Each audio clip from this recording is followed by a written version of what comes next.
this shit. I have enough in my journal. I'm gonna publish this shit. I'm out.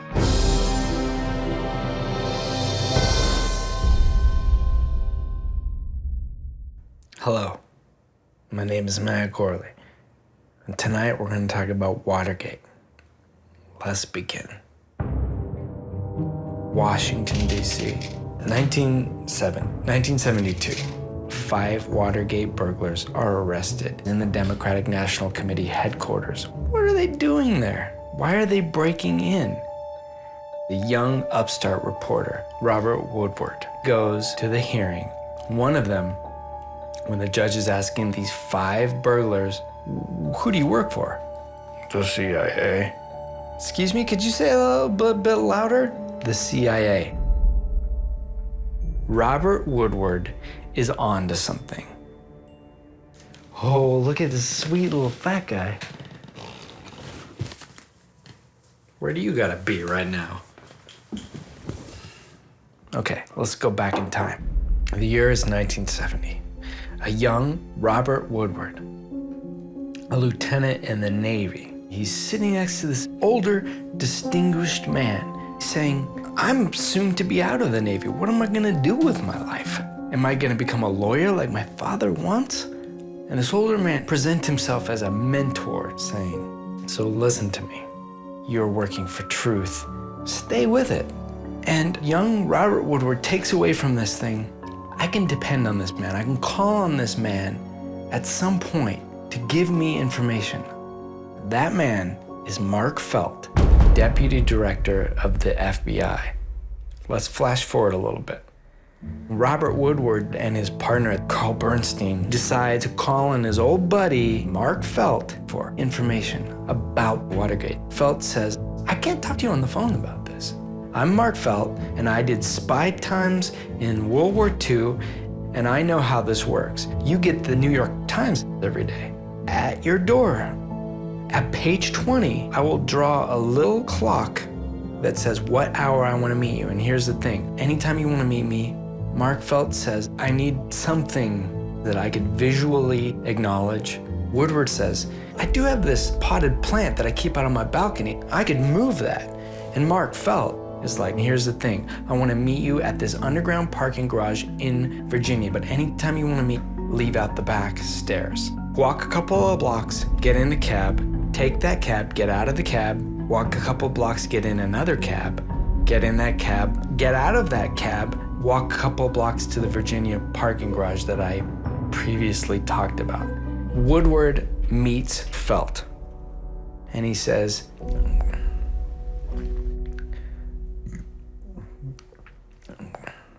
hold on. I think I'm on a box.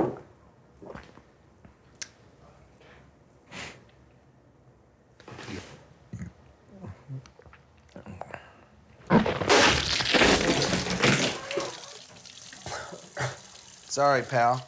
Oh, man. I'm ready to tell the story.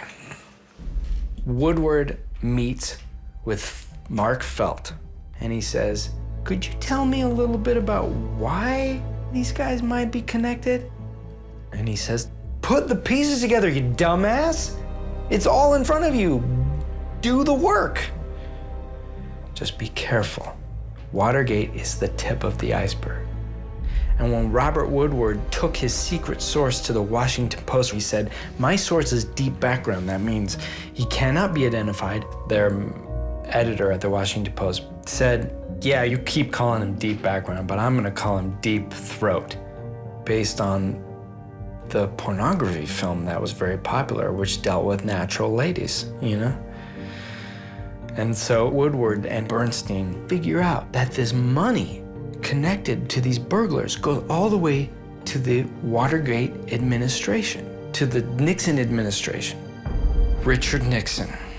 Let's talk about Richard Nixon. Do you want to talk about Richard Nixon? Yes, please. Yeah, I thought you might. Mark Felt says to Nixon, I'm the deputy director of the FBI.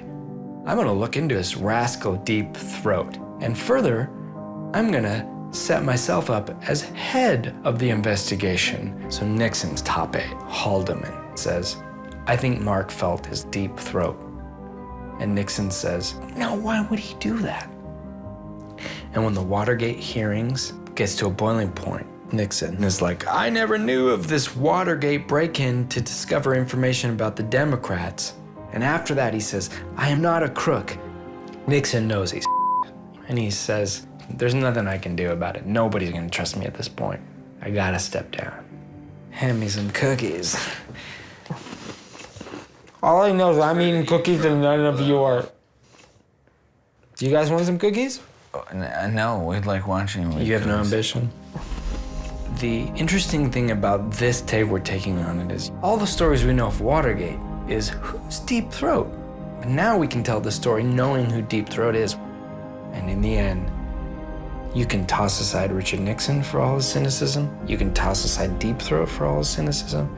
But you can't toss aside Robert Woodward and to a lesser extent Carl Bernstein for the truth that they exposed for America. Well, we told the story of Watergate. There's no way it could possibly be misconstrued as not the greatest journalistic endeavor ever told. Robert Woodward would be proud. Hello, I'm Katie Nolan, and today we're gonna talk about Gloria Steinem. Our story begins in the year 1963. Gloria Steinem was a graduate of Smith College. Very smart. She's 28 years old, and she's a journalist. And Show Magazine was like, hey, Gloria, we have a story for you. We want you to go undercover at one of Hugh Hefner's Playboy clubs. And Playboy clubs were advertising themselves at the time as like being in a real live version of Playboy. So you would have like beautiful women everywhere and drinks and food and dude stuff. Yeah. Boobies and vaginas. And Gloria was like, I don't think this is what I want. I want people to take me seriously.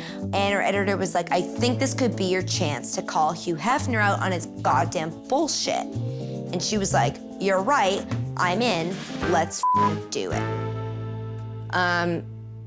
What was I talking about? So she says yes to the thing, to the assignment. And so she goes to the audition, which is at a Playboy club. So she's this alias she's created for herself, which is Marie Catherine Oakes. And the woman that she goes up to says, take off your coat, let me see your body. Gloria was like, okay, and like took her coat off. The woman was like, you look a little old for 24, but your body's great. Come back on Saturday for a fitting. And so Gloria comes back a couple days later. She sees this woman named Cheryl Lee. She's like, I'm the bunny mother. So she goes and she gets sized. She puts on this leotard and she's like, this fits. And they're like, no, it doesn't. And they keep going in and in. And Gloria's like, I think that's tight enough, I can hardly breathe. I just had an ice cube just assaulted me. You got ISIS. So the bunny mother, Cheryl Lee, is explaining to the bunnies, there's all these things that they can take your money away for. Like, if your ears are on crooked, that's a demerit. If your bunny tail's dirty, that's demerits. If you're not smiling enough, that's a bunch of demerits. They also give her this bunny manual, which is a list of all the rules that you have to follow. In the bunny manual, it says, you're not allowed to date any customers. But then they were told, unless they hold the special key. These special key members were allowed to do whatever they want. Ew! That's f***ed up. Anyway, so they're like, great, you're all set, you're gonna start work soon, we just need you to complete your physical. And Gloria's like, what do you mean? I'm gonna be a waitress. Oh, well, we just need you to complete a physical with this doctor, and then you'll be fine to start. That's gross. Yeah. That's just gross. So she goes to the doctor, she sits on the table, and she sees there's stirrups. And the doctor walks in, and the first thing he says to her is, so you wanna be a bunny, which is alarming as a doctor. He examines her, which to a woman means, you know. Pap schmear? Did you say pat schmear? I've never had one. It's not a bagel, Derek. It's a. I'm from New York. I came here to pap schmear. So she finishes the exam, and She goes the next day to train for this job. That's a fancy word for you're gonna work and not get paid any money. She's training as a table bunny, and they teach her that she just has to follow the other bunny servers around. And so she's going around asking people like, hello, I'm Bunny Marie, what can I get for you? And they would say things like, yeah, girl, let me see your titties. Open it up, which is bullshit. How many times are you allowed to say bullshit on Comedy Central? I've said it a whole bunch. Whenever you want. Okay. It's some bullshit. She's working all these shifts, and she's like, in her journal, she's writing all these injustices. They're like working these long hours. They're not making any money. On top of that, it's basically a prostitution ring. And after working in the Playboy clubs for 4 weeks, Gloria was like, this shit, I have enough in my journal. I'm gonna publish this shit. I'm out. It's just all this stupid, sexist, dumbass bullshit. She just wanted to get the out. And so she quit. And so Gloria writes an expose on these Playboy clubs. She's like, these women were like not making as much money as they were told they were gonna make. It's insane hours. They're being grabbed all the time. They're treated like prostitutes. They're basically being used as a tool for the male sexual revolution. But the women themselves don't get to own their sexuality. And that's shitty. So they publish the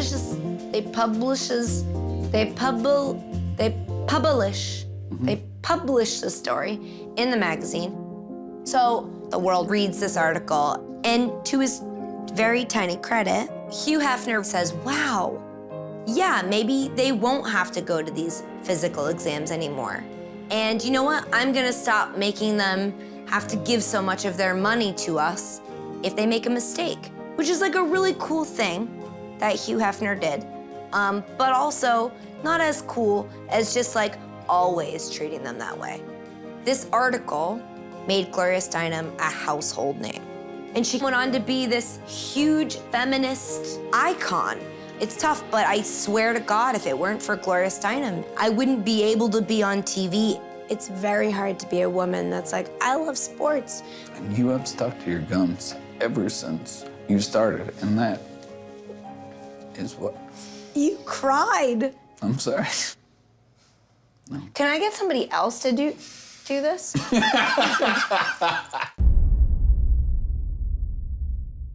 Hello, I'm going to tell you about Nellie Bly, a very good journalist from the 1880s who did an expose on the world of mental illness.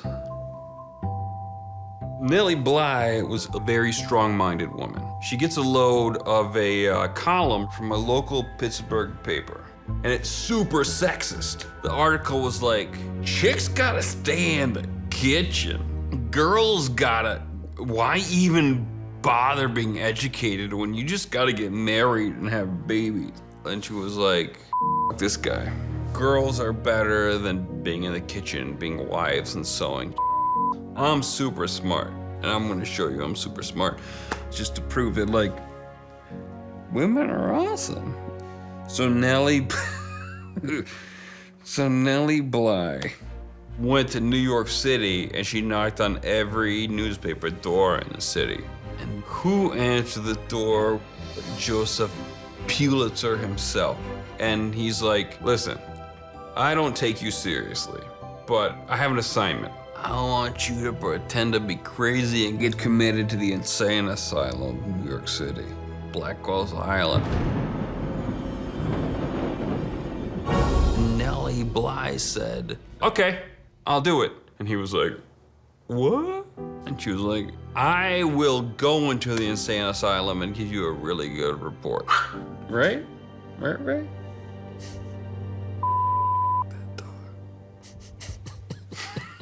Oh God, some people have labs and they're great. This thing's a piece of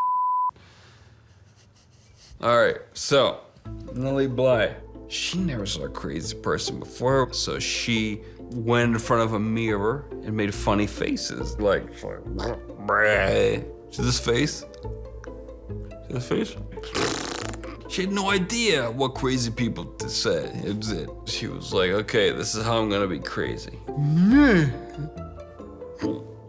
She goes to this boarding house. Listen, everybody Listen, every lady at this boarding house with me. I am crazy, okay?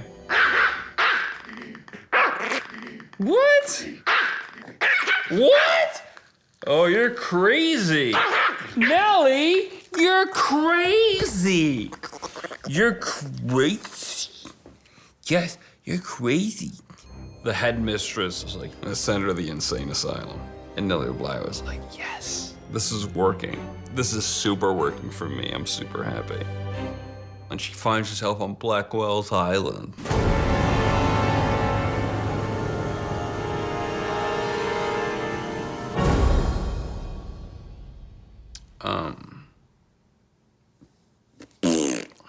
I'm drunk as Woo! So she was examined by a doctor. Like, how tall is she? And the nurse would be like, come and look at how tall this Nellie is. And the doctor would say like, what are you doing after we measure Nellie Bly? After the nurse and doctor flirted for like a half hour, the doctor's like, oh my God, this Nellie Bly. She is a crazy, crazy person that needs to be here forever. And Nellie Bly was like, yes! I'm so happy, I'm such a good journalist. She started to see how the conditions were. The nurses would just beat the out of people. Knock them in their ears, hitting them like crazy, like you women are all crazy and you suck. And Nellie Bly was like, oh, that ain't cool. I'm gonna write that down. These ladies are gonna get a word from me. She sees perfectly sane women who just don't speak English. The doctors are like, you don't speak German, you're crazy. You go to the asylum for life. And there was a woman, she was like, I just got a little overwhelmed. I'm not crazy. And they were like, this woman is so insane, there's nothing we can do but keep her locked up at this asylum forever. Because the insane asylum was horrible. And then there's the baths. The nurse would just scrub the out of them. And Nellie Bly would be like, this kind of hurts a little bit. She was like, you be quiet or I will make you wish you never said anything to me. I'll scrub you so hard. Wow. I got at least 2 bathing suits. Shall we put them on and get in the tub? Really? You don't have the balls to get in the tub with me with the bathing suit, do you? Look to the ceiling, Derek. Oh, you're so much more pleasant with water over your heads than my son. He makes such a fuss. This is such a delight. Nellie Bly had to take baths with like the dirt of 45 other girls on her, and it was freezing cold. She had this horrible 10 days in an insane asylum. And then Joseph Pulitzer's like, hey, guess what, dummies? Like, this crazy wave girl was my sweet reporter, and she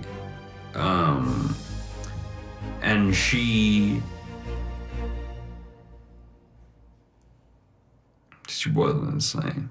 And they were like, oh no, we're exposed.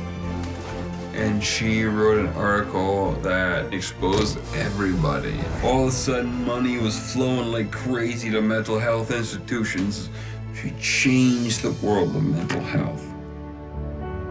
Nellie Bly was one of the first great American feminists that said, listen, stupid 1880s guys with giant mustaches connected to their stupid sideburns. Women were really cool. That's basically how it went, except less kissing. No.